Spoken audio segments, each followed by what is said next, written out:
you being a friend, you're being a friend of the family. My family knows you've been through a lot of personal losses. You've lost a lot of loved ones. Do you feel like that somehow translates itself? This seems to be works? another sad work. No, I see a tear drop. This one, when the mass is no longer a mass. Okay. It's a good question, Trix. I think it heightens my senses sa art, music. Yes. Those tragedies that I encountered, I went through. Yes. This one is a live performance, claiming my vertical space. But you also do sculpture, I suppose, no? This one is the Mandaya god. Okay. Spirit god of the night, called Manaog. It is used during rituals, driving away the evil spirit. And this one is all driving away the busao, or the evil spirit. At the podium, right? Yeah. What is this? This one is I was performing a rap. I remember. Okay. La Filosofa. Yes. What else Yes, do the we shades have? going on, but he has just a big sheet draped. This one is is Suicidal Tears. Yeah. Yes. Saris Yoko's exhibit. Okay. Oh, at the Gallery Duemila. Duemila. This one is at the podium during my exhibit when your mom I remember were this there. night very well. You introduced me. Okay, another one, please. This one is not. This one we can dwell on this. Okay, the first time I saw this photo in my email, I thought that was me. I thought it was our She's duet another performance artist, Rachel Lobango, This is, I know. right? I was like, I it's don't a remember performance wearing that's that. done in Ayala Bang, in your house, outside your house on the Are you street. supposed to be? Are you supposed to be some religious figure here, Danny? Yes, the title of this is Unholy Union. Unholy Union. Okay. You know, it's a kind of satire, a kind of expressing the repressed. Now this reminds me of the start of the Dadaism movement, no? Cade's passion.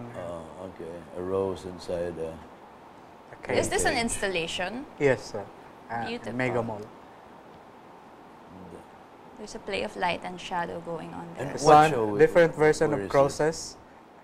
Where was this using show? nails. Mega Mall in 2000. Okay. This one looks very different from the works This one of in yours that I'm 2003. familiar with. Yeah, 2003, Philippine Art Gallery. Using nails. Yeah. So from afar, it looks like the crosses are painted when they're actually nails. Oh, Yeah. wonderful! This one. This one, same also.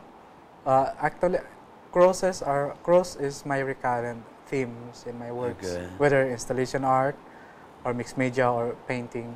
And is that really red liquid dripping or red liquid dripping. Oh, you have a I pump. put That was some a functional faucet. There's a pump that it keeps Yeah, it's going. like a kinetic sculpture. Okay.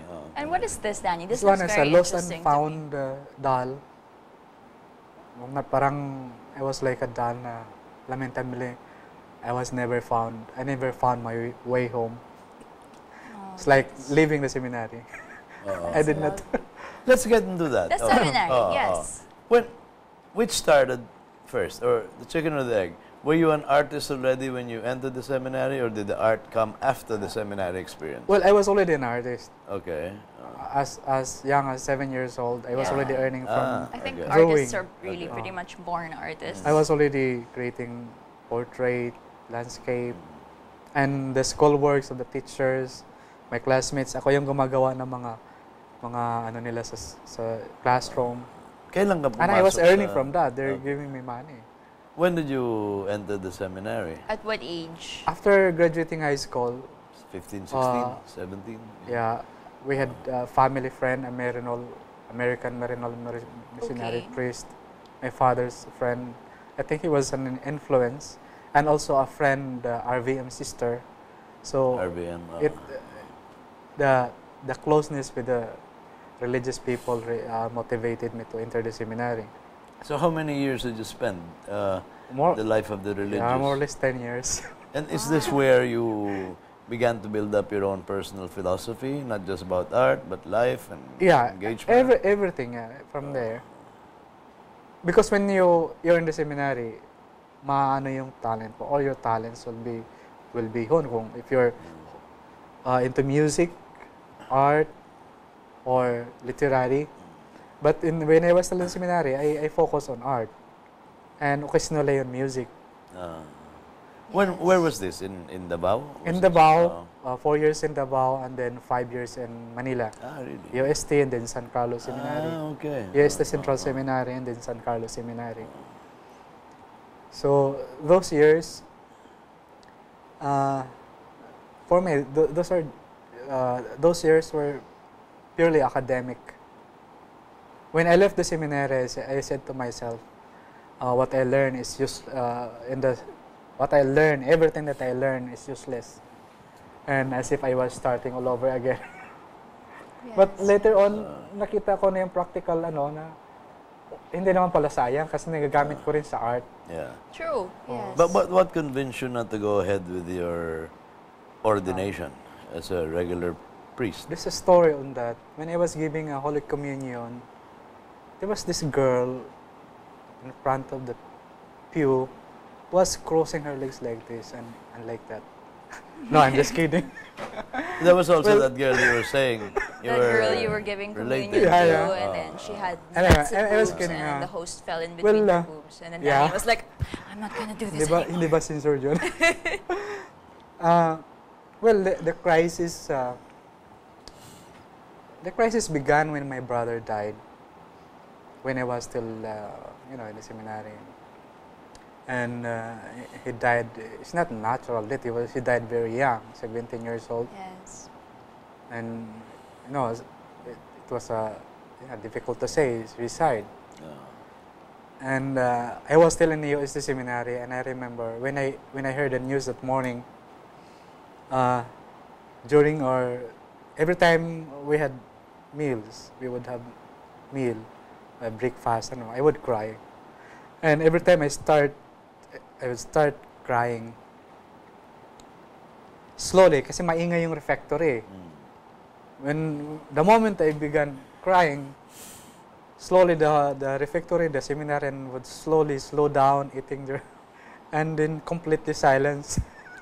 I was really embarrassed, but I guess it was their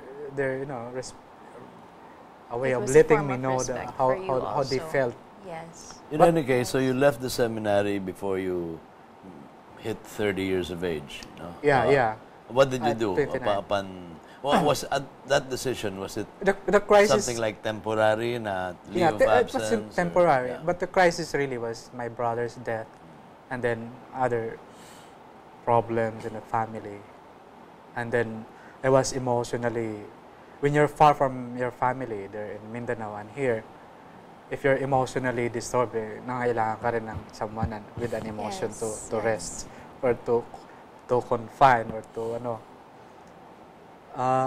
another thing, I met a girl, hindi yung nasa front pew na nagka-cross leg. Ano ko yung problema, but the most critical point sa vocation ko when I work in the corporate and nakita ko na hindi ako para sa priesthood, and then I was having relationship with. Yes. When did you have your met first? your wife. Yeah. And when did you launch yourself full time as an artist then? Very very late. In 1996, my formal sa art. But prior to that, I was participating group exhibitions ng mga artists. Okay. Pero isang painting lang. Yes, it's different when Hindi you decide yung to go consistent. all out. And then eventually, you went into video also, di ba? Yeah. I think it's about time that we showed one We of do your have a video 3 here that video was clips. actually shot and produced and edited by Danny with the help of, would you like to give credit to your daughter? 15-year-old daughter, Okay. 15-year-old daughter, Leanne. If we can have the first video, is that it?